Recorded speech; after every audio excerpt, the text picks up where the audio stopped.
Mga ka-people, magandang araw sa lahat. Migo, miga, welcome dito sa ating munting channel, Kapitan Ed. Bagong video ngayon ang ating bigyang reaksyon. Galing ito, tungkol ito sa isang viral video sa Facebook na isang former police na nanutok at nanapak ng isang siklista. At siyempre, bago pa natin puntahan ang lahat ang video, bago natin bigyang reaksyon, intro muna.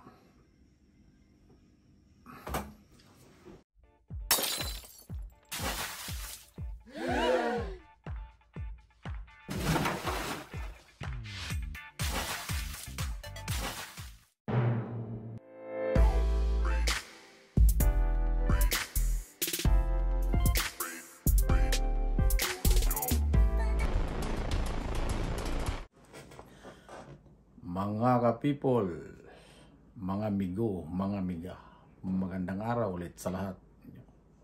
Ngayon, panibagong video na naman, bigyan nating reaksyon or pangalawang buhay. Ito po tungkol dyan sa pulis na nag-viral ngayon sa Facebook na nanapak at nanutok ng baril doon sa isang siklista.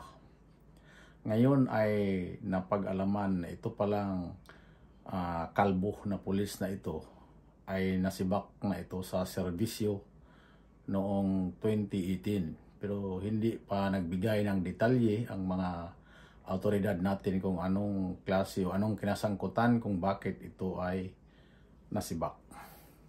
Pero sa kasalukuyan ngayon ay mayroon naman siyang panibagong road rage incident.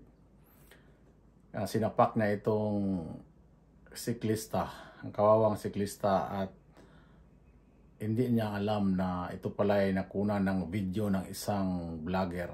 Kaya naalungkat lahat ng mga records niya. At ito ngayon ay kasalukuyang inimbestigahan at nagbago ang tono itong si Gonzales. Parang maamo na ang mukha. Nagmakaawa doon sa istasyon ng pulis. Tapos magkaiba ang version na binitiwan na doong salita kumpara doon sa video na nakuha ni Attorney Fortun. Tapos ngayon ito ay binawian na ng lisensya ng ating mga otoridad. Isipin nito mga kapatid, mayroon palang 4 na baril na pinaghawakan itong lisensyado.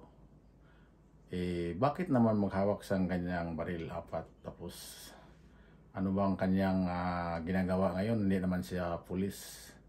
Nakapagtaka no kung bakit mayroon siyang ganyan karaming baril, o mahilig lang talaga siya sa baril. Kaya siya mayroon. At itong kawawang siklista naman, pagdating doon sa porsinto, sobrang ninervyos at pinagbayad pa ito ng 500. Ang masakit pa dito mga migo, miga, ay kukunin sa palahat yung pera niya na 800 lang ang laman ng kanyang wallet. At saka siya wala pang kain, napakawawa. Kaya ito ngayon ang ginagawa ng paraan ni Fortun, o si Fortun, Attorney Fortun, ang nagpupursigi na sampahan ito ng tambak na kaso itong si former policeman, itong si Gonzales. Kaya panoorin natin ang video ito. Anak ko, mga kapamilya ko, parang ang sama-sama kong tao na hindi naman mangyayari yun kung hindi ako talagang dumepensa lang din. Ibang-iba ang kilos at tono ni Willie Gonzales nang humarap siya sa isang presscon sa Quezon City Police District kahapon, kumpara sa nakitang asal nito sa viral video ng pananakit at pagkasa ng baril sa isang siklista sa may Welcome Rotonda, Quezon City noong August 8. Nagkasundo na raw sila ng bicycle rider noong araw ding iyon sa Station 11 ng QCPD nang walang kasong isasampa. Kaya sinisisi niya ngayon ang nag-upload ng viral video kung bakit nabuhay ang issue laban sa kanya. Ang pakiusap ko lang po sana, kasi masyado na po tayo sa social media ngayon. Sana yung mga vloggers, sana maging responsable sila. Hindi nila alam ang punot dulo. Marami kaagad magko-comment. Nakita nagkasala. Hindi naman nila nakita yung tunay na pangyayari. Nagkasundo nga sila. Ito lang naman ay unfortunately, biglang may nag-post nung isang video na yon na naging viral. Na yung pala, naalala natin, na-realize natin na non-case na pala dahil nagkasundo na sila. Dahil sa viral video, kumilos ang PNP at Land Transportation Office o LTO para tingnan ang insidente.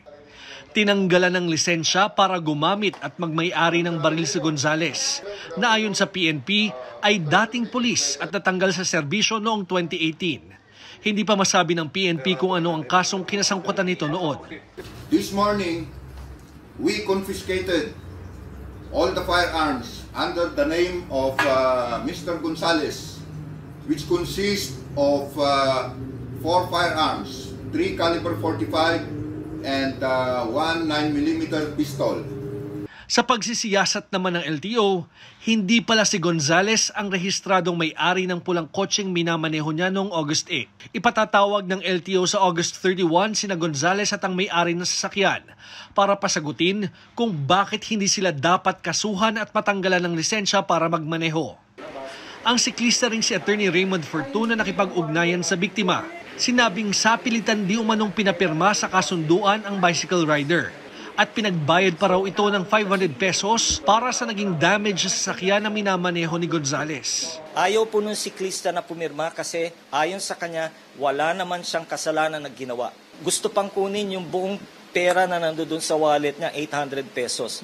Pero nakiusap na lamang siya na nagmakawa siya kasi nga gutom na siya, nanginginig siya sa takot, nanginginig siya sa gutom. Dagdag ni Fortune, maging ang uploader ng video ay tinakot din di umano nakakasuhan kung hindi tatanggalin ng video. Sa ngayon, inalis na ng uploader ang video sa kanyang social media account. Bagamat ayaw na raw magsampa ng kaso ng biktima, si Fortuna daw mismo ang maghahain ng reklamong administratibo sa iba't ibang ahensya laban kay Gonzales. Pero hindi pa raw huli ang lahat kung sakaling magbagong isip ng biktima at magdesisyong magsampa ng kasong kriminal. Yung crimes po na nakikita ko is attempted homicide, grave threats, and slander by deed. This is a free country, okay? So, ang lahat ng interesado, yung tinatawag na cycling community, kung gusto mag-file na complaint, file na complaint. I think Mr. Gonzales will be, he will be obliged to answer all of those. Ani Fortune, kung palalampasin lamang ang ganitong insidente, ay maaaring maulit lamang ito sa iba. George Cahiles, CNN Philippines.